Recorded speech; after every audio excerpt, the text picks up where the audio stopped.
that being said, I'm excited to find out if the Bible is an instruction manual from my higher being.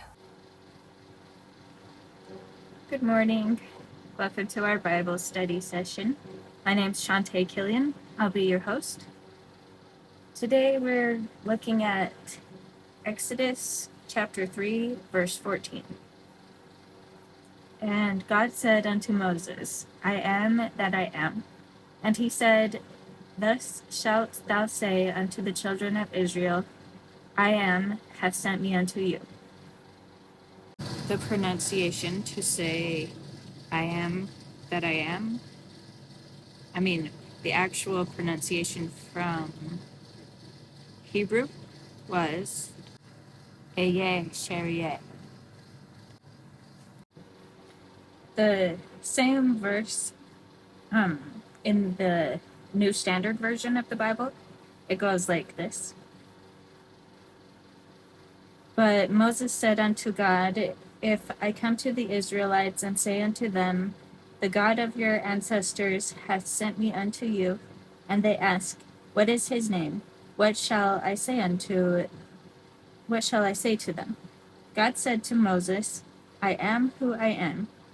He said further, Thus you shall say to the Israelites, I am has sent me to you. That actually started on verse 13, but it explains the layout a bit. And I wanted to read about the translation a little more. First of all, the footnote of this says, or I am what I am, or I will be what I will be. And over in Wikipedia, it gives us some nice explanation about the translation, which I'm just going to go ahead and read it for us. Okay, so Biblical Hebrew did not distinguish between grammatical tenses. It instead had an aspectual system in which the perfect denoted any actions that have been completed, and imperfect denoted any actions that are not yet completed. Additionally, if a verb form was prefixed by wa, its aspect was inverted. A verb conjugated in the imperfect and prefixed by I would read it as the perfect, while a verb conjugated in the perfect and prefixed by I would read as the imperfect.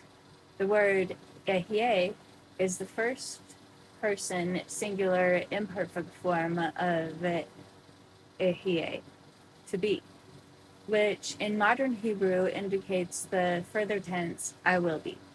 However, it lacks the prefix I, which would necessitate reading in biblical Hebrew.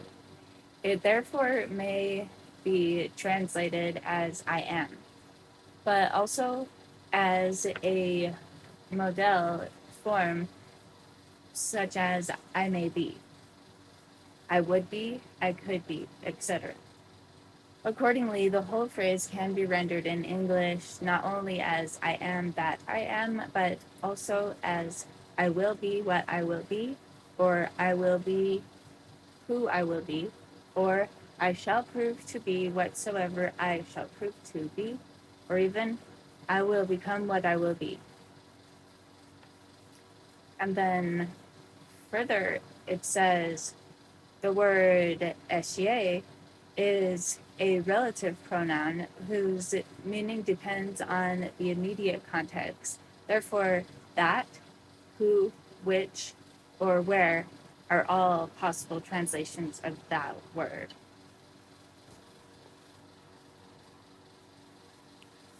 So it's kind of fascinating what a versatile phrase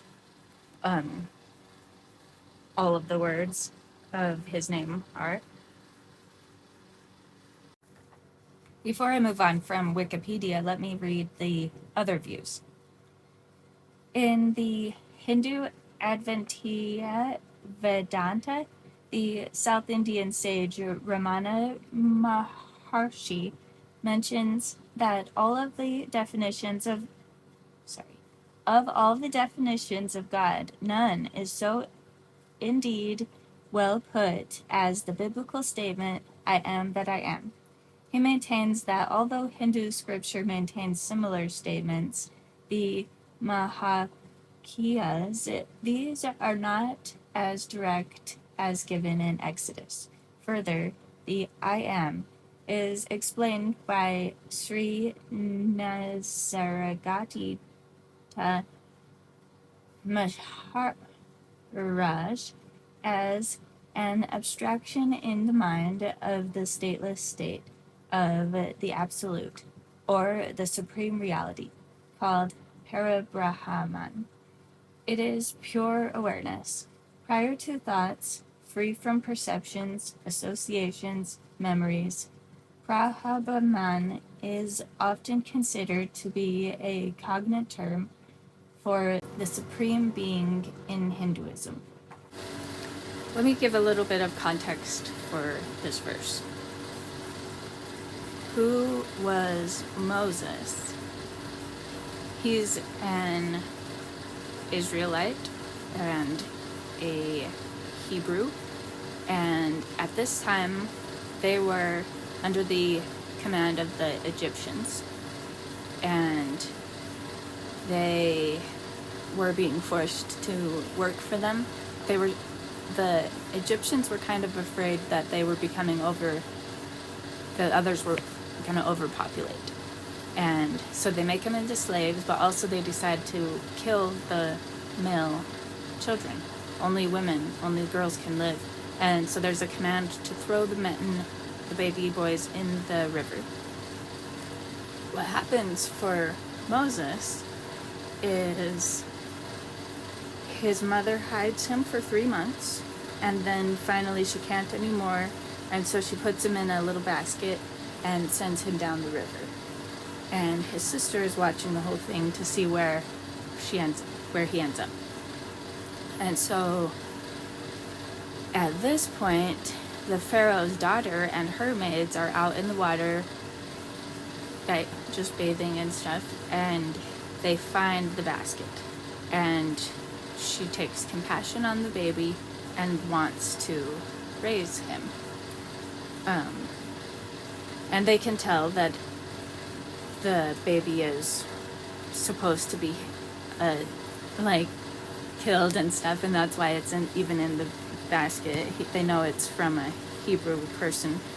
And the maids say, well, do you want a person to nurse it? Because they know who the mother is, and they ask if she would like to have the mother nurse the baby. And so he does get to be taken care of by his own mother. But as soon as he's old enough, the Pharaoh's daughter wants to adopt, basically, and raise Moses as her own. And he got named Moses because it means it comes out of the river. So Moses was raised by the Pharaoh's daughter, probably in the palace, and they knew each other. But as he gets a bit older, he is watching one day when a Hebrew person is getting beat by an Egyptian, and then he waits until he can maybe get away with it, and he goes and kills that Egyptian. And he doesn't get away with it, and so he has to run away into the wilderness, where he's able to find people to build shelter with. He finds his father-in-law and his new wife, and he becomes a shepherd. And so this is basically where the story happens. One day, as he's watching his sheep, he goes to a mountain. It's already designated the mountain of God. And it says that an angel comes to him, and he sees the bush which is burning, but it does not get consumed. So that's when Moses, God says to Moses that he knows about the Israelites, how they've been suffering and they've been captive and enslaved, and it's time that they need to go they need to become free. And Moses says, "Who am I? How can I?" And God says, "Well, you won't go alone. When they see the power that I have, the Pharaoh will let you go." In fact, he says, so starting in verse 12, "And he said, Certainly, I will be with thee, and this shall be a token unto thee, that I have sent thee. When thou hast brought forth the people out of Egypt, ye shall serve God upon this mountain. And Moses said unto God, Behold, when I come unto the children of Israel, and shall say unto them, The God of your fathers hath sent me unto you, and they shall say to me, What is his name? What shall I say unto them? And God said unto Moses, I am that I am. And he said, Thus shalt thou say unto the children of Israel, I am hath sent me unto you." So I want to explain a couple other things I studied along the way. One of them was the Moses Code by James Twyman. He explains that he thinks that there's actually a code behind the words. I am that I am is basically a code like I am that. And then you put your intention, and then you rephrase I am. And then he said that he was inspired and got some downloads, basically, of a certain way that you're supposed to breathe. And then it's very powerful. They even combine at the end of the book, somebody, Jonathan Goldman was his name,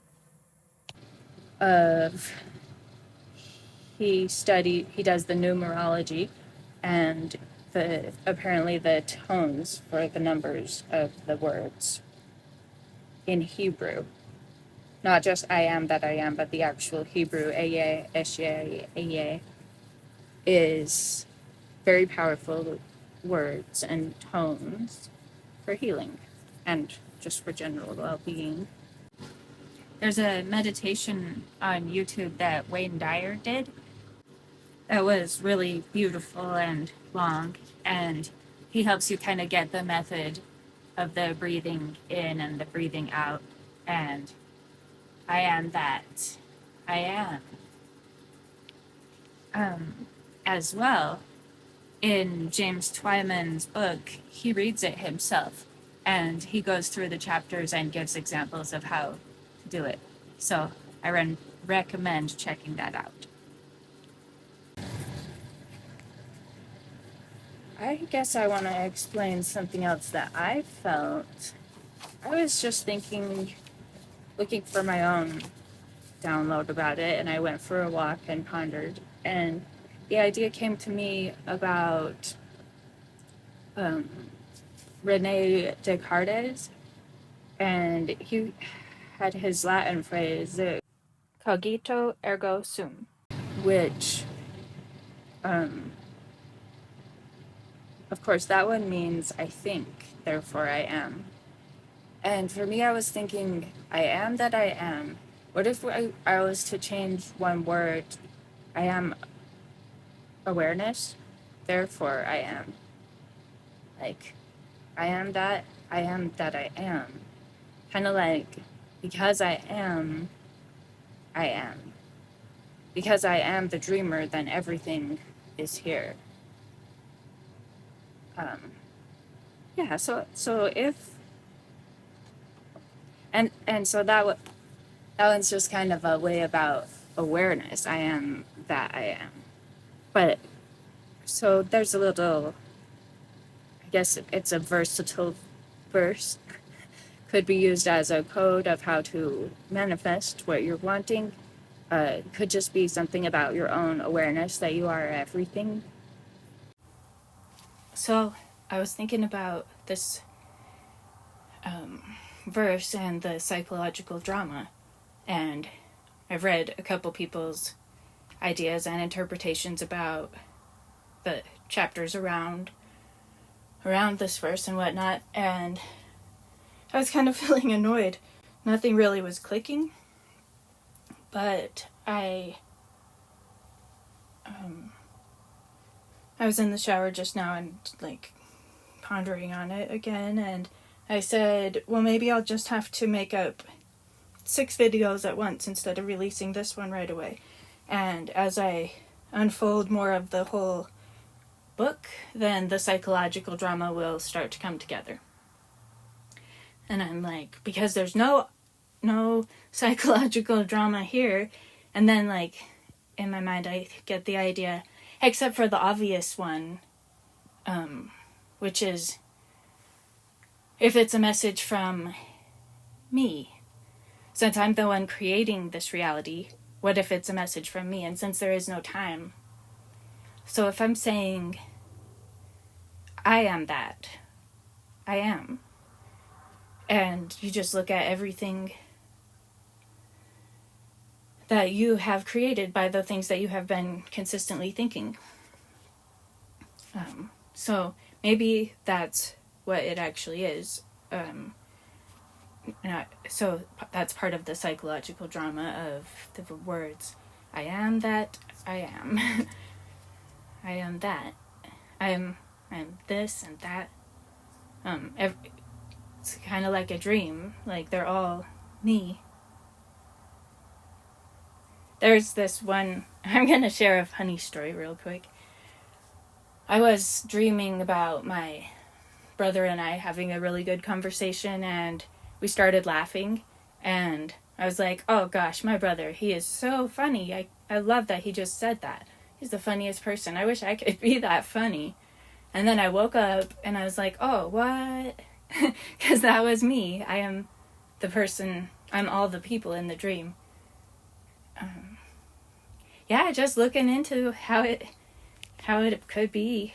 I'm not saying I have the answers. I'm just saying that it's really fun to discuss what it could be. So I chose this verse.